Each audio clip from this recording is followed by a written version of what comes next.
আসসালামু আলাইকুম।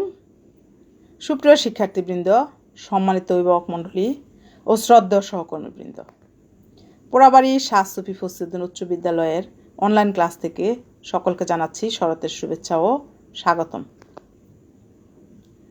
আমি সুইটি আক্তার, সিনিয়র সহকারী শিক্ষক, পোড়াবাড়ি শাহ সুফি ফজলুদ্দিন উচ্চ বিদ্যালয়, গাজীপুর মহানগর, গাজীপুর। শিক্ষার্থী বন্ধুরা, কেমন আছো তোমরা? নিশ্চয়ই ভালো আছো, সুস্থ আছো এবং নিরাপদে আছো।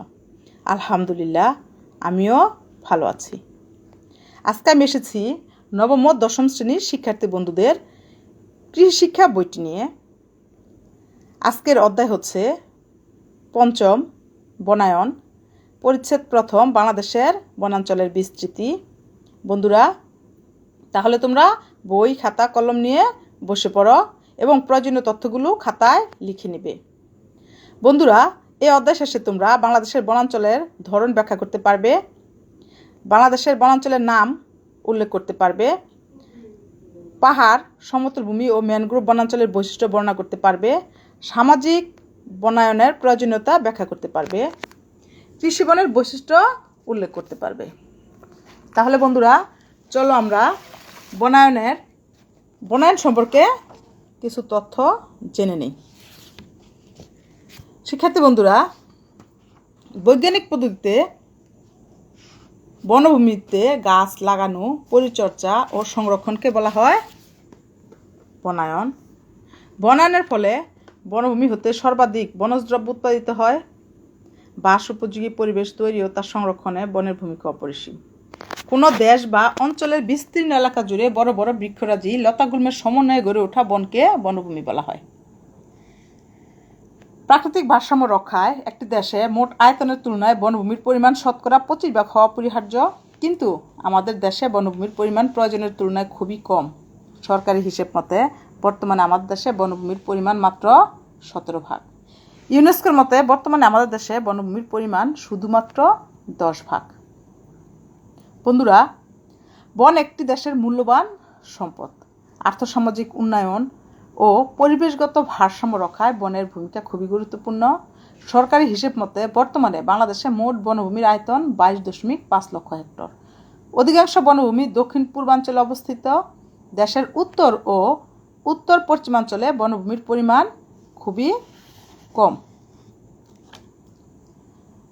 শিক্ষার্থীরা, অবস্থান ও বিস্তৃতি ভেদে বাংলাদেশের বনাঞ্চলের ধরন সম্পর্কে চলো জানি।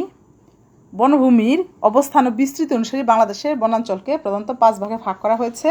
ভাগগুলো হলো পাহাড়ি বন, সমতল ভূমির বন, ম্যানগ্রোভ বন, সামাজিক বন ও কৃষি বন। বনাঞ্চলের ধরন ও বৈশিষ্ট্য সম্পর্কে দেখো। পাহাড়ি বন। দেশের পূর্ব ও দক্ষিণ পূর্বাঞ্চলে পাহাড়ি বন অবস্থিত। বাংলাদেশের বন এলাকার অর্ধেকেরও বেশি এলাকা জুড়ে রয়েছে পাহাড়ি বন। কক্সবাজার, রাঙ্গামাটি, বান্দরবন, সিলেট, হবিগঞ্জ ও মৌলভীবাজারে ছড়িয়ে ছিটিয়ে আছে। বাংলাদেশের প্রধান প্রধান পাহাড়ি গাছগুলো হচ্ছে গর্জন, চাপালিশ, তেলসুর, গামার, চম্পা, জারুল, সেগুন, বনআম প্রভৃতি। পাহাড়ি বনাঞ্চলে হাতি, বানর, শূকর, ভালুক, বনমুরগি প্রভৃতি বন্যপ্রাণী বাস করে। দেশের আবহাওয়া জলবায়ু ও পরিবেশের উপর যথেষ্ট প্রভাব রয়েছে। এ বনের পরিমাণ 13.16 লক্ষ হেক্টর। বন্ধুরা, তোমরা বইয়ের সাথে মানচিত্রটি মিলিয়ে দেখবে। চলো সমতল ভূমির বনে চলে যাই। বৃহত্তর ঢাকা, টাঙ্গাইল, রংপুর, দিনাজপুর, রাজশাহী ও কুমিল্লা অঞ্চলের বনকে সমতল ভূমির বন বলে। এ বনের প্রধান বৃক্ষ শাল, গজারি, এছাড়াও রেন্টি, জারুল ইত্যাদি বৃক্ষ এ বনে জন্মে থাকে। সমতল ভূমি প্রাকৃতিক বনের কাছাকাছি বসতি থাকায় এর উপর মানুষের চাপ বেড়ে যাচ্ছে, ফলে প্রাকৃতিক বনের পরিমাণ দিন দিন কমে যাচ্ছে। এ বনের শালকাঠ খুবই উন্নত মানের হয়ে থাকে। এ বনের বন্যপ্রাণী প্রায় ধ্বংস হয়ে গেছে। বর্তমানে কোথাও কোথাও অল্প সংখ্যক হরিণ, বানর ও শালিক দেখা যায়। এ বনের মোট পরিমাণ 1.23 লক্ষ হেক্টর। এবার চলো আমরা জানি ম্যানগ্রোভ বন সম্পর্কে। বাংলাদেশের দক্ষিণ পশ্চিম কোণে অবস্থিত। প্রত্যহ জোয়ারের পানিতে প্লাবিত হয় বলে একে লোনা পানির বন বলে। খুলনা, সাতক্ষীরা ও বাগেরহাট জেলার দক্ষিণে বিস্তৃত এলাকায় ম্যানগ্রোভ বন বলে পরিচিত। এ বনের প্রধান বৃক্ষ সুন্দরী। সুন্দরী বৃক্ষের নাম অনুসারে এ বনের নামকরণ করা হয়েছে সুন্দরবন। এ বনের অধিকাংশ উদ্ভিদের ঊর্ধ্বমুখী বায়বীয় মূল রয়েছে। যার মাধ্যমে এরা শ্বসন ক্রিয়ার জন্য অক্সিজেন গ্রহণ করতে পারে। কারণ জলাবদ্ধ মাটি থেকে সাধারণ মূলের পক্ষে অক্সিজেন গ্রহণ সম্ভব নয়। এ বনের গুরুত্বপূর্ণ বৃক্ষ হল গেওয়া, গরান, কাঁকড়া, গোলপাতা ও মোটা বেত। বিখ্যাত রয়্যাল বেঙ্গল টাইগারও এই বনে বাস করে। চিতাবাঘ, হরিণ, বানর, অজগর, বিচিত্র রকমের পাখি ও কীটপতঙ্গ এই বনে বাস করে। সুন্দরবনের নদী ও খালে কুমির ও অন্যান্য জলজ প্রাণী বাস করে। প্রতি বছর সুন্দরবন থেকে প্রচুর মোম ও মধু পাওয়া যায়। সুন্দরবন বাংলাদেশের ঐতিহ্যবাহী বন। পৃথিবীর সর্বাপেক্ষা বড় সম্পদশালী ম্যানগ্রোভ বন হলো সুন্দরবন। এ বনের মোট আয়তন ৬,০০০ বর্গ কিলোমিটার। বন্ধুরা, তোমরা মানচিত্রটি দেখতে পাচ্ছ। তোমরা বই থেকে আরও বিস্তারিত জেনে নিবে। চলো সামাজিক বনের প্রয়োজনীয়তা সম্পর্কে জানি।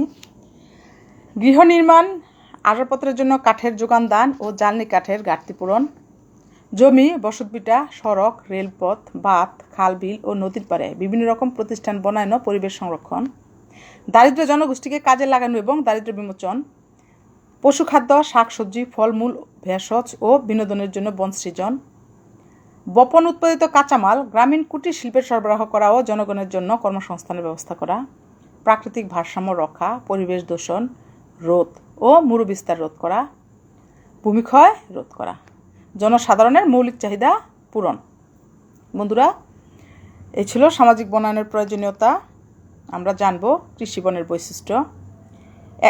একই জমি বারবার ব্যবহার করে অধিক উৎপাদন ব্যবস্থা করা, বৈচিত্র্যময় উদ্ভিদ ফসলের সমাহার ঘটায় ও উৎপাদন ঝুঁকি কমে যায়, খামারের উৎপাদন স্থায়িত্বশীল হয় ফলে কর্মসংস্থান বাড়ে, সামাজিক ও পরিবেশগত গ্রহণযোগ্যতা বাড়ে, প্রান্তিক ভূমিজ সম্পদ ব্যবহার হয়, স্থানীয় উপকরণ ব্যবহারের সুযোগ থাকে, ফসল খামার মালিক, মিশ্র খামার মালিক ও বন বাগানের মালিকের চাহিদা পূরণ হয়, কৃষি বনে উৎপাদিত দ্রব্যাদি স্থানীয় বাজারে বিক্রি করা যায়। তো শিক্ষার্থী বন্ধুরা, আমরা আজকে জানলাম বাংলাদেশের বনাঞ্চলের বিস্তৃতি সম্পর্কে। তোমরা বই থেকে আরও বিস্তারিত জেনে নিবে এবং কোথাও কোনো সমস্যা হলে আমার সাথে যোগাযোগ করবে। বন্ধুরা, আবার তোমাদের সাথে আমার আগামী ক্লাস দেখা হবে। সেই পর্যন্ত সবাই সুস্থ থাকবে, ভালো থাকবে, স্বাস্থ্যবিধি মেনে চলবে, বেশি বেশি পানি খাবে। সকলকে ধন্যবাদ। খোদা হাফেজ।